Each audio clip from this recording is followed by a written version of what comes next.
देश के army chief ने यही कहा था कि हम अपने बच्चों पे फायर नहीं करेंगे। अस्सलाम वालेकुम दोस्तों, मैं हूं ज़ैद सर। आज का जो मेरा मैसेज है वो जनरल आसिम मुनीर साहब के लिए है। जनरल आसिम मुनीर साहब, जब हम छोटे हुआ करते थे तो जब भी पाक आर्मी की गाड़ी देखते थे तो हम रुक जाते थे और जो उस गाड़ी में फौजी होते थे हम उन्हें सल्यूट करते थे। जब सल्यूट करते थे दिल को सुकून मिलता था कि ये जो नौजवान हैं, ये जो बॉर्डर पे जा रहे हैं, ये हमारी हिफाजत के लिए जा रहे हैं। लेकिन पता नहीं क्या हुआ है कि जो आवाम है उसका अब फ़ौज से एतबार उठता जा रहा है। आप देखें, एक आपका फ़ौजी जवान जो है यूनिवर्सिटी में आता है और जो लड़के एहतजाज कर रहे होते हैं, जो हमारा मुस्तकबिल हैं, जो हमारे मुस्तकबिल के डॉक्टर हैं, इंजीनियर हैं, ज़ाहिर है जो ये नौजवान हैं इनसे फ़ौजी अफसर भी बनेंगे। तो आपका एक फ़ौजी अफसर आता है, जो बच्चे एहतजाज कर रहे होते हैं। एहतजाज हर आम आदमी का हक है। जो बच्चे एहतजाज कर रहे होते हैं उनको डराता है, धमकाता है। आप ये वीडियो में भी देख सकते हैं कि किस तरह से वो बच्चों पे फायर करता है।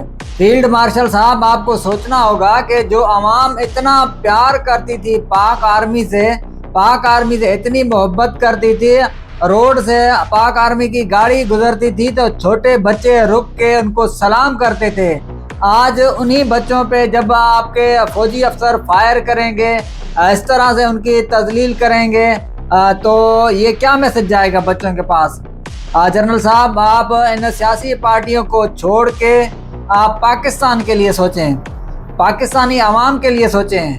ये जो फौजी अफसरान कुछ सियासी जमातों की हिमायत करते हैं, आप इनका गहरा तंग करें। कोई भी सियासी पार्टी का फौजी अफसर अगर सपोर्टर निकले तो उसके खिलाफ फौरी तौर पे कानून के मुताबिक कार्रवाई की जाए। ये जो इस्लामाबाद में वाक़या पेश आया है वो इंतहाई अफसोसनाक वाक़या था। आपको बताता चलूँ कि जब अब बच्चों ने एहतजाज किया था अपना बांग्लादेश के आर्मी चीफ ने यही कहा था कि हम अपने बच्चों पे फायर नहीं करेंगे।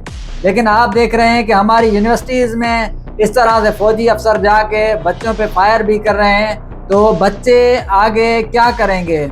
अब आपको सोचना है, जो फौजी अफसरान इन सियासी पार्टियों की हिमायत कर रहे हैं उनके खिलाफ कानून के तहत कार्रवाई करें। अल्लाह पाक से यही उम्मीद है कि हमारी पाक फ़ौज मजबूत बनेगी और जो सियासी पार्टियां हैं वो अपनी जगह पे मजबूत बनेगी। आवाम जिस पार्टी को अपने वोट के तहत असेंबली में लाए वही हुकूमत करे, किसी के साथ भी नाइंसाफ़ी ना हो। तो उम्मीद है कि पाक फ़ौज भी जिंदाबाद रहेगी, पाकिस्तान भी जिंदाबाद रहेगा और इंशाअल्लाह पाकिस्तान से करप्शन और दो नंबरियाँ ये जितनी भी हैं, ये जितने भी करप्ट सियासतदान हैं, इंशाअल्लाह वो अपने कैफरे किरदार तक पहुँचेंगी और जो आवाम है वो खुशहाल होगी। अस्सलाम वालेकुम।